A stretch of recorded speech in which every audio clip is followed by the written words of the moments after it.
আসসালামু আলাইকুম, সবাইকে স্বাগতম। আইসিটি বিষয়ের আমরা যখন লজিক ফাংশন সরলীকরণ করি সেক্ষেত্রে এই ধরনের যদি লজিক ফাংশন থাকে, এই যে 27 নম্বর অঙ্কে বলেছে এ বি নট, তারপরে এ ব্র্যাকেটের মধ্যে আছে সি প্লাস বিডি, এটুকু ব্র্যাকেটের মধ্যে আবার plus A not B not, এখান থেকে এইটুকু ব্র্যাকেট, সবার শেষে সি।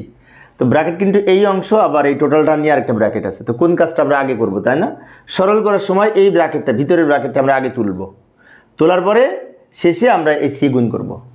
তো যাই লক্ষ্য করি, প্রথমে এ বি নট দ্বারা এই দুইটাকে গুণ করব। এই ব্র্যাকেট তুলতে হলে এ বি নট সি হবে, প্রথমটা গুণ করে এই ব্র্যাকেটে রেখে দিলাম।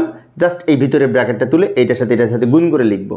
এটা গুণ করে লিখেছি, প্লাস প্লাস এটার সাথে এখন এইটা গুণ করব। তাহলে এটা কী হবে? A B naught into BD, A B naught into BD. এখন কিন্তু এই ব্র্যাকেটটা উঠে যাবে, প্লাস এখানে যা আছে থেকে যাবে, সি যা আছে থেকে যাবে। এখন পরের লাইনে আমরা জানি যে বি ইন্টু বি নট সমান কিন্তু 0 হয়, আর 0কে এডি গুণ করলে 0 হয়। আবারও বলছি, বি ইন্টু বি নট কিন্তু 0, আর 0কে এডি বা যা দিয়ে গুণ করি ফলাফল 0 হবে। সেজন্য এই টোটালটার মান কিন্তু 0 হয়ে যাবে, কারণ বি ইন্টু বি নট সমান 0। আচ্ছা, তাহলে এইটা যোগ এইটা, তারপর সি থাকবে, এটার মান 0 হবে। যাই পরের লাইনে যাই, এটা এখানে লিখলাম প্লাস এটার মান 0 plus A not B naught into C. এইবার 0টা আউট করে দিব, তাহলে কি থাকবে? A B not C plus A not B naught into C. এখন এইখানে আবার আমরা কিছু কমন নিতে পারি কি না? তো এবার পরের লাইনে আমরা এই ব্র্যাকেট তুলে দেওয়ার জন্য সি দ্বারা এই দুইটা গুণ করব, তাহলে এই ব্র্যাকেট উঠে যাবে। তো এখন গুণ করি, এ বি নট সি আর সি গুণ করলে এ বি নট সি হবে। কেন হবে?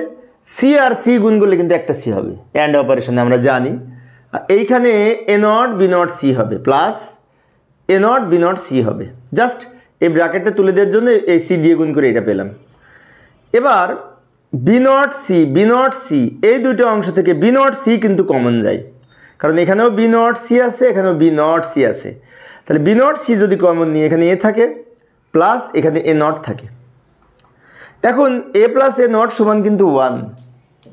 আমরা যখন দেখেছি বি ইন্টু বি গুণ করলে 0 হয় অ্যান্ড অপারেশনে, আবার এ প্লাস এ নট সমান 1 হবে অর অপারেশনে, মৌলিক উপপাদ্যে দেখেছি এটার মান 1। তো 1 দিয়ে যদি এটাকে গুণ করি তাহলে বি নট সি হবে। 1 দিয়ে যদি এটাকে গুণ করি উত্তর হবে বি নট সি। এটার মান যেহেতু 1, তা 1 দিয়ে এটা গুণ করলে এটাই হবে।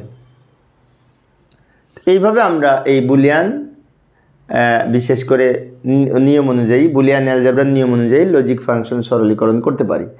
তো প্রিয় শিক্ষার্থী বন্ধুরা, আমি একটা একটা করে অঙ্ক আলোচনা করি শিক্ষার্থীদের অনুরোধে। তা আমি মূলত দেখে যাই এই পরের অঙ্কটায় কি আছে। পরে 28 নম্বরের লম্বা একটি অঙ্ক, তাই না? দেখে মনে হচ্ছে কঠিন না, আমি সহজভাবে পরের ক্লাসে আলোচনা করব। দেখার আমন্ত্রণ রইল। খোদা হাফেজ।